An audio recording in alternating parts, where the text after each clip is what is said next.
All right, Shalom. I want to give all the praise, honor, and glory to Yahweh Bahasham, Yahweh Shai Bahasham Rakak Kwadash. Double honors to the apostles and elders of Great Millstone who taught me this truth, and Shalom to the hopeful elect. This article is from businesstoday.in. And remember, head on the swivel, okay?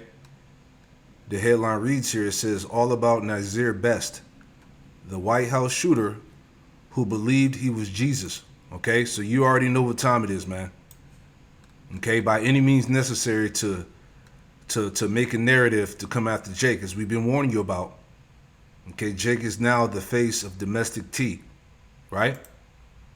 This is the book of Sirach, or Ecclesiastes chapter 5 and verse 15, and it reads, it says, be not ignorant of anything, in a great matter or small. We're not ignorant of anything. We're not ignorant of Satan's devices, man. Okay, we know they need a justifying narrative, okay, to come after Jake, as we've been warning you about. All right.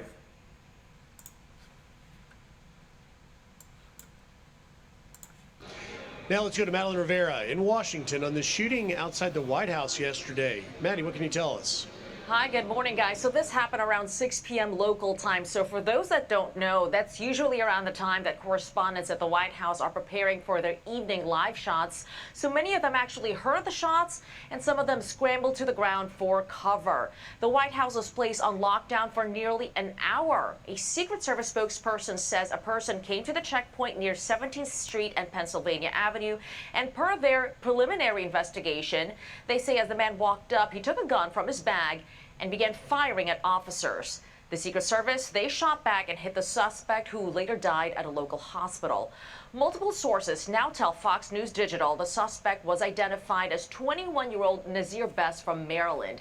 Best allegedly had multiple run-ins with the Secret Service and had a history of mental health issues. There you go. All right, just like we read in the headline. Okay, the shooter who believed he was Jesus. All right, so you know what Esau's trying to do. Right? Ephesians 5 and 15. See then you walk circumspectly, not as fools, but as wise, redeeming the time because the days are evil. All right? A bunch of psyops, false flags are going out. Okay? Esau is setting up that perfect story. You know, that narrative. So again, keep your head on the swivel. He was reportedly detained by Secret Service on June 26 last year for flagging down agents and making threats, and again the next month for entering a restricted area. President Trump was at the White House when this happened, but he was not affected. The president later reacting on Truth Social saying this: thank you to our great Secret Service and law enforcement for the swift and professional action taken this evening against a gunman near the White House who had a violent history and possible obsession with our country's most cherished structure. The gunman is dead after an exchange of gunfire with Secret Service agents near the White House gates. This event is 1 month removed from the White House Correspondents' Dinner shooting and goes to show how important it is for all future presidents to get what will be the most safe and secure space of its kind ever built in Washington, D.C. The president there appearing to refer to the White House ballroom. White House aide Stephen Chung says the president continued working through the evening, posting, it's 9:30 p.m. on a Saturday night, and President Trump is still in the Oval Office working hard for the American people. He's simply one of one. The Secret Service says a bystander was shot during the incident, but it's unclear whether they were initially hit by the suspect or during the crossfire. Charlie, Rachel, and Griff. Thank you, Maddie.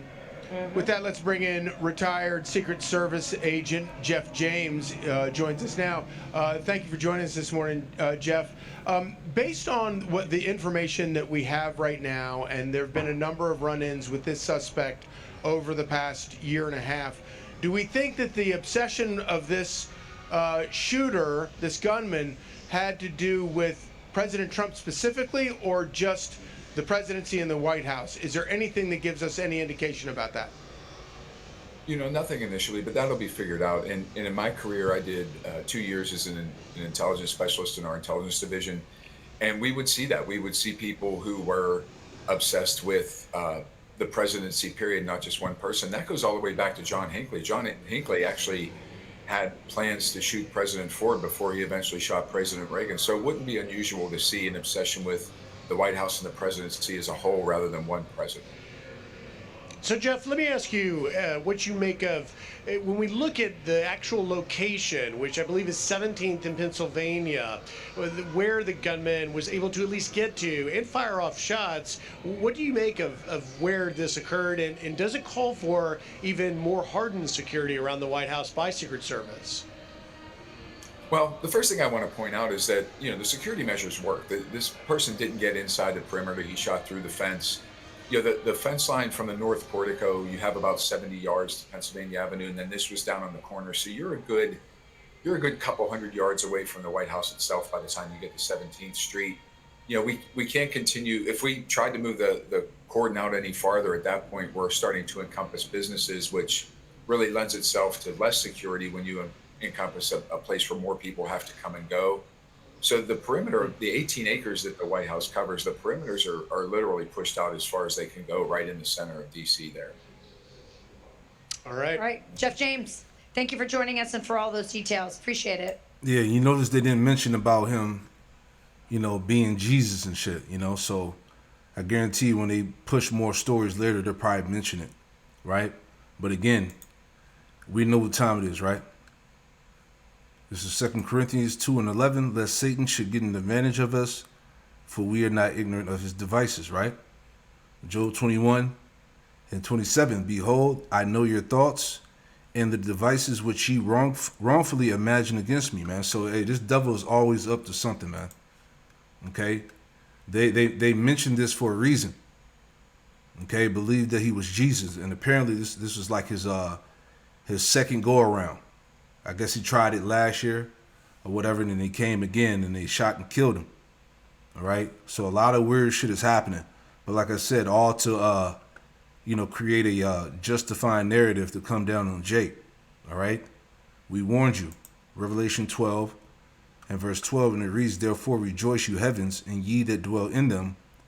Woe to the inhabitants of the earth and of the sea, for the devil is come down unto you having great wrath, because he knoweth that he have but a short time. So as we speak, these devils are hitting everybody with all types of polycrises and psyops, distractions, all right, confusion, all right, different things are happening week to week, all right, to keep the people unsettled, to keep them in that state of confusion and not, knowing not what to trust, so it's all types of shit going on, man. But anyway, the point again is that, we're not ignorant, man.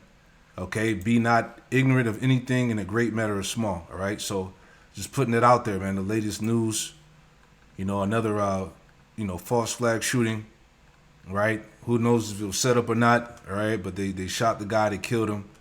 And, just the madness continues, Shalom.